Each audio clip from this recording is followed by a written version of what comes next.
அன்றைய சுகுல் பிரியமான சகோதர சகோதரிகளே, தவ காலத்தினுடைய இந்த வெள்ளிக்கிழமையிலே நாம் அடியெடுத்து வைத்திருக்கிறோம். இயேசுனுடைய பாடுகள், மரணம் இவற்றை நம்முடைய வாழ்க்கை பயணங்களோடு நிகழ்வுகளோடு இணைத்து சிந்திக்க நம்மையே அர்ப்பணித்துக் கொண்டிருக்கிறோம். இன்றைக்கு ஏப்ரல் மாதம் 4ஆம் தேதி. அன்பார்ந்தவர்களே, ஆண்டவர் இயேசு இதோ கூடார திருவிழாவிற்கு அண்மையில் இருக்கின்ற போது, எருசலேமை நோக்கி வருகின்ற போது அவரை குறித்து இடரல் அடைகின்றார்கள்.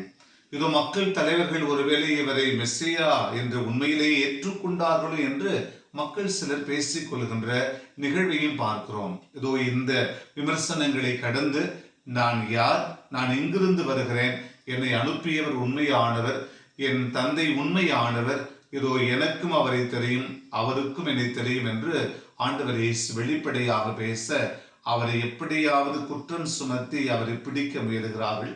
ஆனால் நேரம் வரவில்லை என்று சொல்லி இன்றைய நற்செய்தி வாசகம் முற்று பெறுகிறது. அன்பார்ந்தவர்களே, இந்த தவ நாட்கள் இயேசுனுடைய பாடுகளோடு நம்மை இணைத்துக் கொள்கிற அற்புதமான காலம். அன்றாட வாழ்வியல் சூழல்களிலே நாம் படுகிற துன்பங்கள், அன்றாட சிலுவைகள், சுமைகள் இவைகளை தாங்கி நாம் யார் என்பதை கடவுளுக்கு முழுமையாய் வெளிப்படுத்துவோம். மன்றாடுவோம். அன்பை உருவான இறைவா, எங்களை நாங்களே முழுமையாய் அறிந்து கொள்ள உதவி செய்கிற தவ காலத்தை முழுமையாய் ஏற்று நாங்கள் வாழ்ந்திட அருள் தாரும்.